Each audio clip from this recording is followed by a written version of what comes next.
My son Leo raised his glass for my birthday and, with a smile, called my entire existence meaningless. The guests went still. He just walked out, leaving me utterly humiliated. He had no idea I was planning to give him a $2.5 million property.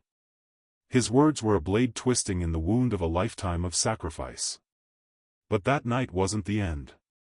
The restaurant buzzed with the chime of silverware and strained conversation, but the atmosphere grew thick the instant Leo lifted his glass. His proclamation, that my life was wasted, still lingered like a foul odor, suffocating the room. I clutched my water glass, its stem cold against my skin, and managed a smile that felt like a fissure in my face. The attendees, a mix of Leo's professional contacts and a few of my old friends, suddenly found their dinner plates fascinating. The silence was more deafening than any shout. Leo leaned back, smirking, his tie askew as if he'd just won a battle. Chloe, his wife, sat next to him, her platinum earrings glinting in the chandelier's glow. She took a slow sip of her champagne, her lips curling just enough to betray her amusement. My stomach churned with acid, but I kept my voice level. "Are you finished?" I asked, my tone low, almost a whisper. He let out a sharp, cruel laugh. "Finished, Dad? I'm only getting started. You sit there pretending to be some pillar of virtue, but what do you have to show for it?" He gestured around the restaurant, at the half-devoured cake with "Happy 65th" written in blue frosting. "You're insignificant. You always have been." The word struck me like a physical blow, but I refused to flinch. Not yet. I thought of the deed to the property. $2.5 million, my entire life savings, intended for him and Chloe. It was meant to be my legacy, a way to give Leo the kind of start I never had. Now, that deed felt like a lead weight in my coat pocket. Chloe leaned in, her voice as smooth as velvet. "Arthur, we don't require your validation. We've earned our success." She paused, her eyes scanning me as if I were dirt on her shoe. "You're just present." I set my glass down with a decisive clink. "I was going to give you something tonight," I said, my voice composed, despite the frantic drumming of my heart. "A property. Paid in full. But after this." I looked from Leo to Chloe. "It's off the table." The room went still. A woman at an adjacent table audibly gasped. Leo's face contorted, his complexion turning a blotchy red. "You're lying," he yelled, slamming a fist on the table. Champagne sloshed from a flute, staining the white linen like a fresh wound. "You? A property? You're too frugal to buy a new suit." I didn't reply. There was no need. The truth was in my eyes, and he saw it. His fury boiled over, and he shot to his feet, sending his chair crashing backward. "You're pathetic, Dad. Always the martyr. I'm through with you." Chloe grabbed his arm, her manicured nails digging into his suit jacket. "Let's leave, Leo. He isn't worth our time." She gave me one last look, frigid and contemptuous, as if I were trash on the sidewalk. They marched toward the exit, Leo's expensive shoes squeaking on the polished marble. The door slammed shut behind them, the sound as final as a gavel. The remaining guests began to murmur, avoiding my eyes. A waiter hovered nearby, then began to clear the plates. The table was a disaster zone of crumpled napkins, abandoned food, and the uneaten cake. I sat there alone, the methodical tick of the restaurant's grand clock drilling into my consciousness. 65 years, and this was my reward. A son who spat on my legacy and a daughter-in-law who viewed me as an artifact. I settled the bill, my hand perfectly steady. The cool night air was a shock as I stepped outside. I didn't head home.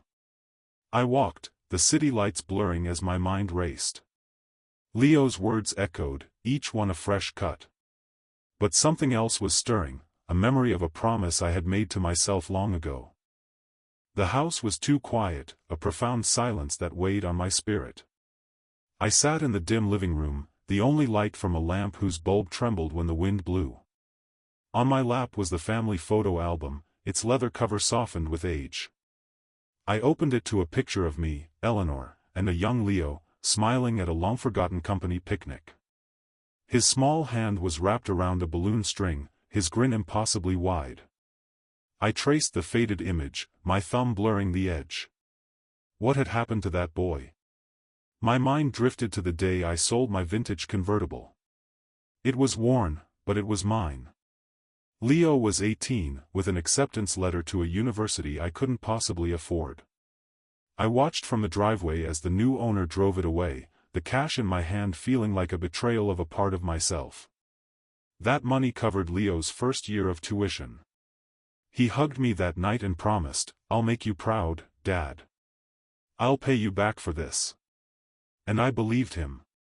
I turned the page. Leo at his graduation, cap askew, smile full of arrogance. I had worked double shifts at the accounting firm, poring over ledgers until my vision blurred, just to cover his expenses. When his first business, a tech venture he swore was the next big thing, collapsed, I bailed him out. I transferred 75 grand without blinking. He called me his savior then, vowing he'd never forget it. The album felt heavier. On the next page was Eleanor's funeral. Leo stood off to the side, checking his phone while I greeted mourners. He left early. "Have to take a call, Dad," he'd muttered, leaving me alone in that cavernous, empty church. The silence in my house now felt just as vast. I closed the album. For all those years, I'd told myself the sacrifices were worth it. Every late night, every cancelled vacation, every personal dream deferred, they were all for him. And in return?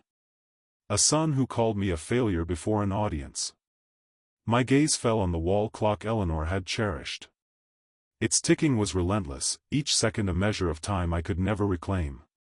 I stood up, letting the album slide onto the couch. Enough. I had spent far too long hoping Leo would become the man I thought I'd raised. I walked to my desk, the hardwood cold beneath my feet. I opened my laptop, its blue glow harsh in the dark room. My hands hovered over the keyboard.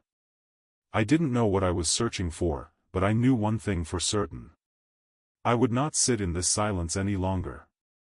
The laptop's light cast long shadows across my study. I deliberately typed Leo's name into the search engine. News links appeared, connecting his name to a series of business ventures, each more precarious than the last. One headline stood out: local tech founder faces scrutiny over mounting debts. A grim smile touched my lips. Leo was in financial trouble. Excellent. I dug deeper, piecing together the disaster he had created. His latest company, Aura Digital, was hemorrhaging cash. Investors were jumping ship. I recalled him boasting about it last Christmas, full of bravado and promises of a massive IPO. I had warned him the model seemed unstable, but he dismissed me as out of touch. Here was the proof. My mind flashed back to a dinner 2 years prior. Leo, bragging about a revolutionary deal. I'd asked simple questions about contracts and cash flow. He'd become defensive, telling me to stick to my antiquated ledgers. I had let it slide. I always did. No more. I picked up my phone and called Mark, an old colleague from my financial consulting days. He answered on the second ring. "Arthur, it's late. Everything all right?" "I need a favor," I said, my voice even. "Leo's company. I want to know everything. Off the record." Mark paused, then chuckled. "Your boy has been dancing with danger, hasn't he? I've heard things. Give me 24 hours. I'll see what I can find." "He's not my boy anymore," I said, the words coming out colder than I intended. Mark didn't question it. He promised to call and hung up. I pulled a legal pad from a drawer. I wrote, "Leo, debts, unstable deals." Then, Chloe, image, social media. She was a content creator, her life a meticulously fabricated lie for her followers. A single crack in that perfect facade would bring it all down. Her vulnerability was just as obvious as Leo's. The pen scratched as I outlined my strategy. Quiet, precise moves. This wasn't about melodrama, it was about justice. They had underestimated me. That was their critical error. I stood and closed the study door, the click echoing with finality. The room now felt less like a sanctuary and more like a command center. The clock ticked on, but it no longer bothered me. It was counting down. I sat back down, my eyes fixed on the screen. A new article loaded, showing a photo of Leo shaking hands with an investor, his smile all teeth. I clicked on it. There it was, the first thread for me to pull. The public library's reference room smelled of aging paper and quiet ambition. I was at a corner table, surrounded by financial publications.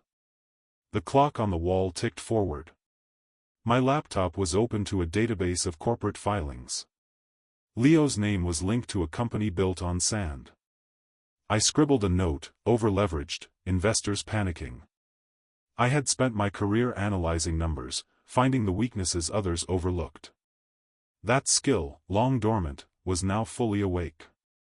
I found a piece in a niche trade journal about a dubious loan he'd taken to keep his startup afloat. The terms were predatory. I smiled, a thin, sharp expression. He was always impulsive, but this was a gift. My mind went to a dinner last year. Leo, champagne in hand, boasting about his ironclad financing. I'd asked about the lender, and he'd told me to mind my own business. I should have pressed him. Instead, I paid for his dinner. Never again. I called Mark. "Arthur, you're becoming obsessed," he said, half joking. "Tell me about Leo's loan," I said. "The one from that overseas group." Mark sighed. "It's a disaster. Sky-high interest, tied to a shady entity. He's behind on payments. Rumor is they're getting aggressive, and there's talk of an ethics inquiry. Something about inflated revenue figures." He paused. "Are you sure you want to get into this?" "I'm sure," I said. Mark promised more information. I leaned back in my chair. An ethics inquiry. That would destroy him. I went to the copier and made copies of the article about Leo's deal. Back at my table, I turned my attention to Chloe. Her social media was a gallery of perfection. But the comment sections were revealing, brands quietly dropping partnerships, accusations of fake followers. One well-placed scandal and her career would implode. I gathered the documents and slipped them into a manila folder. It was late afternoon. Time was on my side. Outside, I headed to a small cafe down the block. My next move was imminent. The cafe's corner booth was secluded. Using a VPN to hide my location, I carefully composed an email to one of Leo's key investors, a man named Caldwell, who was known for his ruthlessness. The subject was simple: concerns regarding your investment. I attached the scanned loan agreement and the damning article. No name, no signature. Just the cold, hard facts. I hesitated over the send button. This was the first real strike. I thought of Leo's sneer at my birthday. Let's see him laugh now. I clicked. My phone buzzed minutes later. Leo. I let it go to voicemail, then answered when he called back immediately. "What did you do?" he hissed, his voice thick with fury. "You sent that email, didn't you? Caldwell just pulled his funding. My entire deal is collapsing." I leaned back. "I have no idea what you're talking about," I said calmly. "It sounds like your poor decisions are catching up with you." "Don't play innocent," he screamed. I heard a smash in the background. "You're trying to destroy me." "You're doing a fine job of that on your own," I replied, and ended the call. My pulse was even. An email notification popped up. It was from Caldwell's assistant, confirming he was reviewing the materials and had paused all financial commitments. Perfect. Chloe was next. Her sponsors would not be pleased with what I had discovered about their authentic brand ambassador. I closed my laptop and walked out of the cafe, a small digital recorder in my pocket, its weight a promise of what was to come. The knock on my door was aggressive. I knew who it would be. My thumb brushed the record button in my pocket as I walked through the dark living room. I opened the door to find them. Leo, his face flushed and contorted with rage, and Chloe, her eyes like chips of ice. "You've taken this too far," Leo snarled, barging past me. Chloe followed, her heels clicking on the hardwood floor. I closed the door. "Sit down," I said, motioning to the sofa. They remained standing. "You sabotaged my deal," Leo accused. "Caldwell is out, and now the bank is threatening to call my loan. You owe me, Dad. You need to fix this." I crossed my arms. "Oh, you? After you called me a nobody?" Chloe stepped forward. "Arthur, let's be rational. We're your family. You don't want to ruin Leo's future, do you?" Her smile was a practiced, hollow thing. "Family?" My tone was glacial. "Family doesn't publicly humiliate one another. Enough of these games." Leo shouted. "Give me the money to cover this loan, or I'll tell everyone what a bitter, selfish old man you've become." The recorder in my pocket was capturing every syllable. "You're not getting a cent," I said. "You made your bed." Chloe's facade cracked. "You're pathetic, Arthur. Sitting on your money while your own son struggles. You are no father." She turned to Leo. "Let's go. He's useless."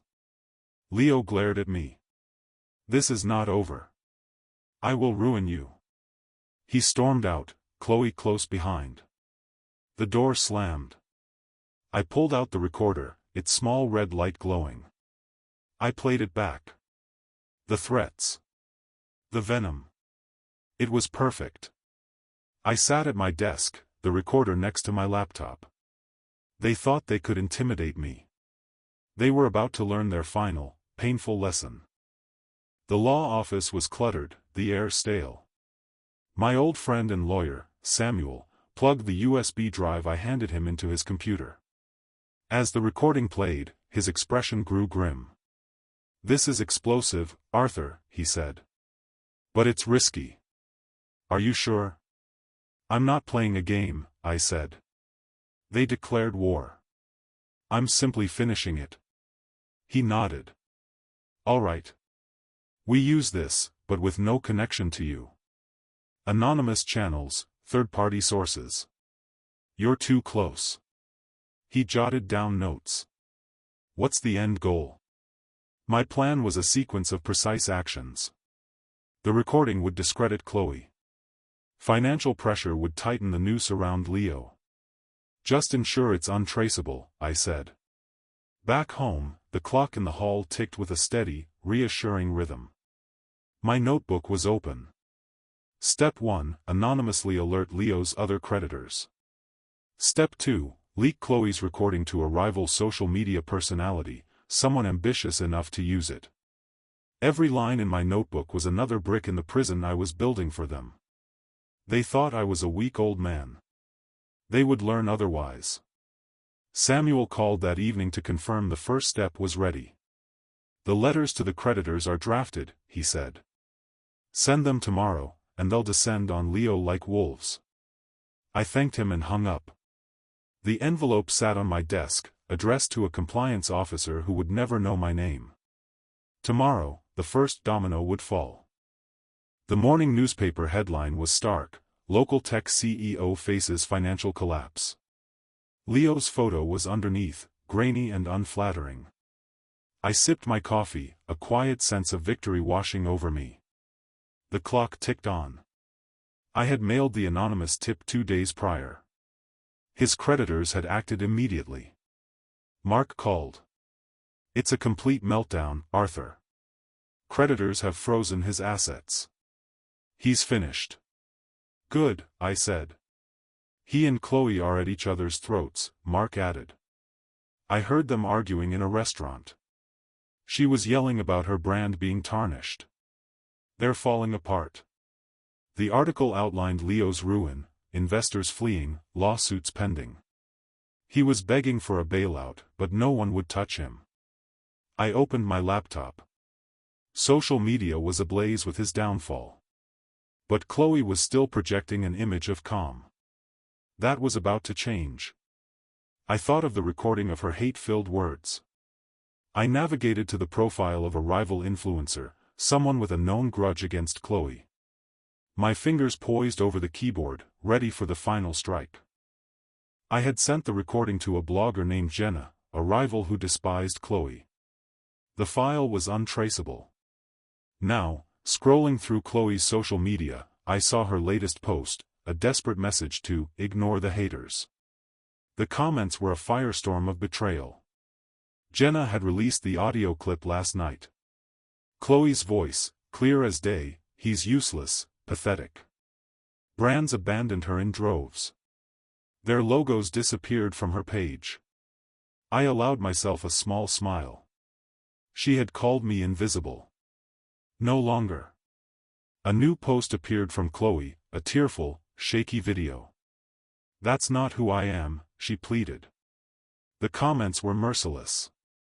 Mark called again, his tone triumphant. Chloe is done, Arthur. She's radioactive. He paused. You're playing a hell of a game. Not a game, I said. Just consequences. I closed the laptop. The house was quiet. Trevor and Chloe were trapped, their lives destroyed by their own avarice. A knock on the door, hard and frantic, broke the silence. I knew who it was. I walked to the door, my steps measured, and reached for the handle. The knock came again, rattling the door. I opened it. Leo and Chloe stood on my porch, drenched by the rain, their faces haggard. Dad, Leo began, his voice breaking. We are so sorry. We were wrong. Please. Chloe clutched her handbag. You have to help us, she said, her voice soft but her eyes calculating. The memory of my birthday dinner, of their contempt, was vivid. Help you? I said, my voice flat. After everything you did? We've lost it all, Leo said, his hands shaking. The business, the sponsors. You did this, didn't you? But I'm your son. You can't just let me be destroyed. Arthur, we're family, Chloe added smoothly. Let's fix this. I took a step back. You made your choices, I said. You spat on the meaning of family. Leo lunged, his voice rising in desperation. You're a heartless monster. You've ruined us. I held up a hand, stopping him. Chloe grabbed his arm, her eyes searching my face for any sign of weakness. She found none. Get out, I said, each word a stone. You are not welcome in this house. Chloe's face hardened. You will regret this, Arthur, she hissed. I opened the door wider. They turned and walked into the rain. I closed the door, the heavy thud locking them out. The only sound was the clock's steady rhythm. I walked into the living room. On the mantel was a photo of Eleanor. It's done, I murmured. The weight was gone. It was final. The sun shone brightly over the community center. I stood at a podium before a small crowd. Behind me was a bronze plaque, the Eleanor Greenwood Foundation. This foundation, I said, my voice clear, is for families that need support. For children who deserve a chance. It is Eleanor's dream, made real today. The applause was warm and genuine. I scanned the smiling faces. Leo and Chloe were not there. Eleanor's face appeared in my mind's eye. We had planned to do this together. A young woman approached me, clutching a scholarship letter for her son. This changes our lives, she said, tears in her eyes. An organizer mentioned he'd heard my son had skipped town. I just shrugged. That's his story to write, not mine. The foundation was funded by the millions I had saved over a lifetime of quiet work, the money that was once meant for Leo. Now, it was Eleanor's legacy. As I walked to my car, I saw a single envelope in my mailbox. The handwriting was Leo's. I slipped it into my pocket, unopened. The nearby clock tower chimed. I wasn't ready to read his words. Perhaps I never would be. At the memorial garden, I sat on a bench near the stone marker bearing Eleanor's name. I held Leo's letter. I'd read it in the car. It was full of excuses and a plea to meet. I can fix this, Dad. Fix what? The years of neglect? The public humiliation? I struck a match. The letter burned quickly, the ashes scattering on the breeze. The fire felt cleansing. The clock on my wrist ticked on. I thought of Eleanor's dream to see Italy. I had called a travel agent earlier that day. "One ticket to Rome, please," I'd said. "Next month." I stood and touched the cool stone of the memorial. "I did it, Eleanor," I whispered. "I'm free." Trevor and Chloe were a distant echo. They had engineered their own ruin. I had built my own peace. The sun set, painting the sky gold and crimson. I got into my car and drove into the dusk, the road ahead wide and open.